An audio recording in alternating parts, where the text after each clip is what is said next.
I don't know if you've noticed, but there are a lot of bad commercials. And it hasn't always been this way. Commercials have fundamentally changed over the last 30 years. Back in the day, advertisements were forced to be much more than some bland, forgettable corporate garbage. They had to be a spectacle in order to catch the eye. Interesting characters, a cosign from a famous person, a ridiculous premise. These things dominated the field of commercials. And when they were done right, actually gave the company a big profit. Though as the internet has progressed, a lot of these commercials nowadays are just lazy ad reads. I think you see this in the fact that most of these major companies actually sponsor YouTubers to reach a target audience and have them actually read their ad instead of actually creating a commercial. But I think there are ads that have always been interesting, not bland at all, ridiculous, confusing, controversial, and those are local commercials. Local commercials live in this weird niche bubble. They don't have to live up to the same standards as large company advertisements. The only thing they have to do is catch the eye of the viewer and get their business across. They aren't made with a lot of money, and not a lot of these ideas are good, but they do get the job done. And in the end, when watching them, you can't help but feel nostalgic. So today I'll be reacting to some of my favorite commercials from my hometown of Kansas City, and hopefully we'll be joined with a friend to watch them with me. So without further ado. Hey, welcome back. I'm joined here by Trenton. We are going to be reviewing these local commercials because we're two local men from the Kansas City area. And so, how are you feeling today? Pretty good. Are you excited to watch these? Never seen any of these commercials. So really? You didn't watch local commercials growing up? Like no, local TV? Not really. Wow. Well, then you're the wrong person. But anyways, so you know nothing about Bob Hamilton Plumbing, right? I've heard about it actually. Yeah, you have heard about it? Do you know the jingle? Bob Heating and Plumbing. Bob Call Hamilton Plumbing. 311 AC. Well, my man's had like the biggest like arc of all time. Like he literally went from being a plumber to a politician. Yeah, I became a politician. Yeah, it's kind of not good. So we'll start off with this. I am Bob Hamilton, the world's greatest plumber. I got into this business because my dad was a plumber. He taught me the trade. Bob Hamilton is a service-oriented business. We started as plumbers. You know, just like a normal company. Yeah. Like Last nothing. time I remember his trucks weren't pink though. Yeah, well, this was for National Women's Day, so come on, I'm being a little bit more considerate. But you're gonna see that he goes down this character arc, right? Does he go through the looking glass? He goes through a villain arc. I think customers like the convenience and ease of services because they like our upfront pricing. There's no surprises. We can get there the same day, and then their problems go away. That's why people like us, and we're 24 hours. We can come in the middle of the night if they need us, so we're there for them. We're just sitting here waiting for them to call us. And as soon as they See, this is the. Whoa, wait, rewind a little bit there. What? For them, we're just sitting here waiting for them to call us. What? You know, you get the gist though. See, he's a normal guy. His wife like does stuff for him. I don't know what she does. Yeah. I don't know. Probably some heinous things. But in the middle of the night, even. Yeah, even in the middle of the night. But he's like a normal guy, right? But then he starts to think, okay, what if I make a very interesting billboard across Kansas City to promote my business more? Yeah. And he comes up with "Your wife is hot." Don't know where it comes from, and that's why I put the teaser up there. It's a billboard that's sure to catch your attention in the KC Metro. No, it's not another Salvi splash, but it does send one very special message. Fellas, your wife is smoking hot. But is that what this billboard... That's kind of gone sexual, to be honest. You gotta love a plumber who loves to lay pipe. Yeah, dude, it's all in the jobs, all in the day's work. First, let's see what your average drivers think. Some guy wants his wife to be hotter, you know. This is someone saying, "Hey, his wife is hot the way she is." Can you believe this is local news? By the way, Local news. this is so stupid. KHSSB 5. I'm just gonna skip here. Let's go to the Bob interview. Right now, I guess she's not hot, but in the summertime. Wait a second. When the weather kicks up. See, this is so cringe. When the weather kicks up, then your wife is hot, meaning your air conditioner could be broken. So if your air conditioner is broken, your wife is hot. That is a clever. Bob That's a Hamilton's clever. Plumbing, Heating, AC, and Rooter in Overland Park first used this billboard about 4 years ago. I saw it years ago. It was in a magazine, and it wasn't a billboard, but it was just like like a carrier ad, I believe, and it just said something about your wife is hot, and I thought, I'm gonna do that. Do a quick Google search and you'll see it's popped up in other cities around the country before, but Hamilton came up with the idea to omit the name of his business. When we first did it, we did without a company name and just put your wife is hot because it creates buzz. People don't know what that really means. So, does the mysterious billboard really pay off? I bet it's probably a 50-50 mix. This is the type of thing that'll make Midwest people go crazy. It just like makes them like I don't know how to even describe it. They just get distracted for it. So what I'm getting to is that Bob Hamilton's a normal guy, owns a business that his dad created, a plumbing business. He likes doing plumbing. He's making millions of dollars. He's living a good life. But then all of a sudden he thinks, like most rich people, they think they can get into politics. And let me tell you, he has a plan to crush the liberals. I'm Bob Hamilton. Second Amendment is not an option. It's a right. And if the liberal gun grabbers want to take away my semi-automatic, I have one message. Liberal gun grabbers. Look at this. He's got an AR-15.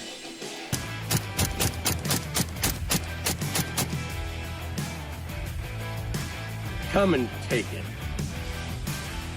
Dude, it's so ridiculous, bro. It's so ridiculous. And he also lost the election, too. To play spoiler in the race, Republican Bob Hamilton never held political office, but he spent a lot of his own money to get his name out there. He was like running for Senate. How did he lose? Dude, he wanted to drain the swamp, but he couldn't even drain your toilet correctly. These liberal gun grabbers will never get me. It's just, why don't you just stick in your lane? I don't get it. Yeah, he should have run on probably a different issue, like maybe plumbers union. But then you think, okay, if the plumbers have ridiculous ideas for the commercials and this ridiculous arc, what about the lawyers of Kansas City? Are they just as ridiculous? They've got billboards everywhere. Jungle law? Lost in a legal jungle? Have no fear. The lawman is here. I settle auto accident cases, and I also handle sexual harassment cases in the workplace. #MeToo. As a former professional... Look, what font is this, by the way? What? Is that Arial? It's jungle font. I'm surprised they didn't use copperplate. Is that a common thing? Yeah, copperplate. They use copperplate. They say like Brigham Young law firm, and it'll be like copperplate or something like that. Ironically, it'll be on a copperplate. DUI? BUI? Traffic citation? Let the lawman take care of that. Bro, this guy is like... He's got that jungle hair. He seems like a nice guy, but he's got that Tarzan look. He's got the Tarzan cut. This is like Tarzan if Tarzan was like doing like court cases, being like Better Call Saul. Case dismissed. Call me, 1-833 for Jungle. The lawman never sleeps. Open 24/7 to serve you. I don't think this is gonna go over so well. Your remodel costs less when you do it right. Next category is non-local, and the first one is a guy that's been parodied a lot, and that's Crazy Gideon. I'm back, and I love my customers. Drive a little 7-Up. Why pay more? Call Crazy Gideon before. TV for $12.99. 90 needs to be $89.95. I'm hot. I cannot take it anymore. If you love your mother, you buy a microwave for $49 at Crazy Gideon. Come to Crazy Gideon. Aye.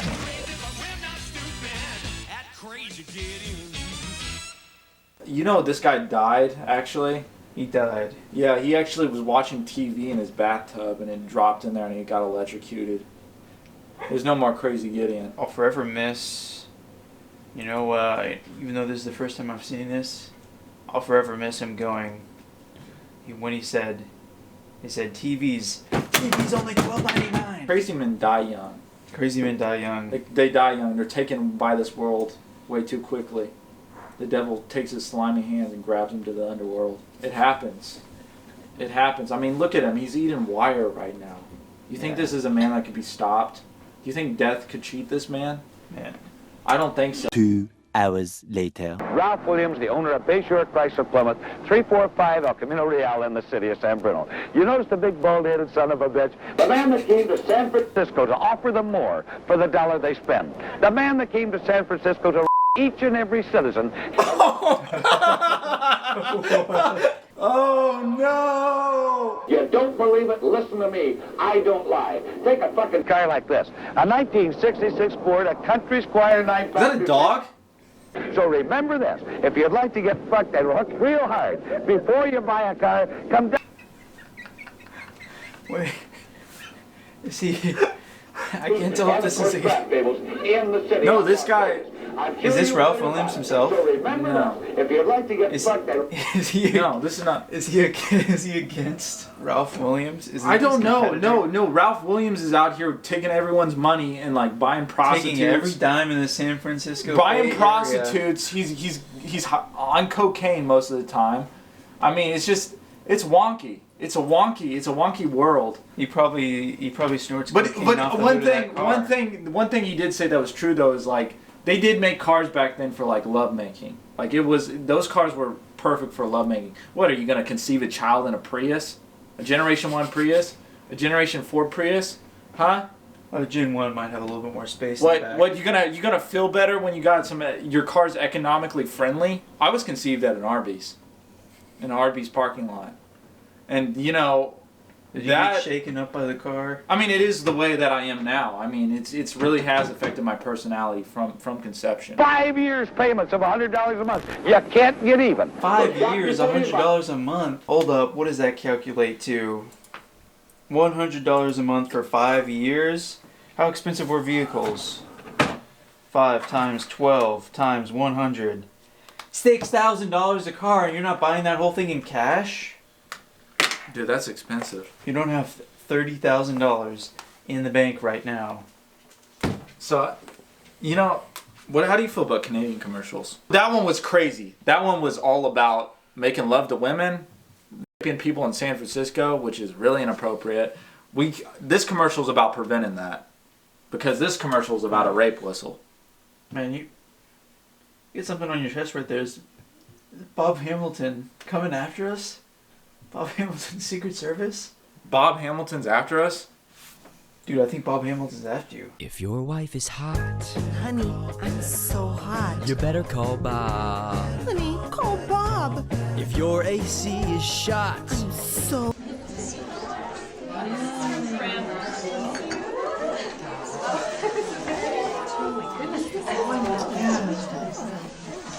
What is that?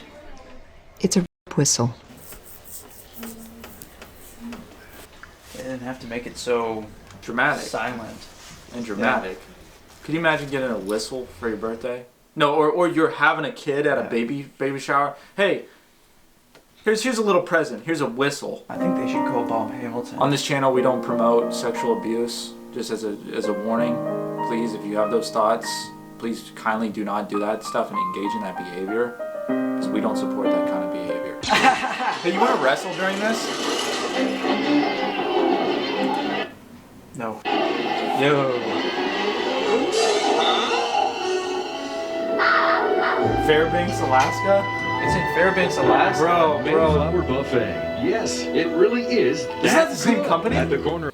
That's the same company. They spent all that money on CGI? They spent too much money on this. Hey, that's stealing from Kellogg's. Dude, they just infringed on Kellogg. Whoa. What is with That's funny. What is with the CGI and like the weird effects? Like, what is going on here? It increases the production value. Like, who's gonna be convinced that a CGI lion wants to go to a Chinese restaurant in Fairbanks, Alaska? It's eye-catching. It's amazing. Lobster.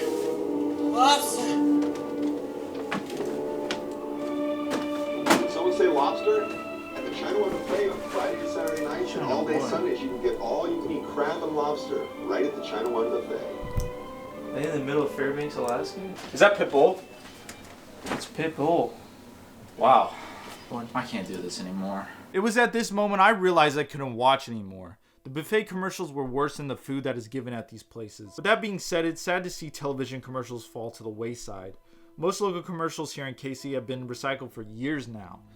I don't know how ads will change in the future, but I can be assured that it will mostly be through your favorite podcast or reading a script by a company or local franchise putting their name on your favorite sports team stadium. It's a different world, and our media has changed from local attention to the capacity of being seen globally. So I guess we might as well conform.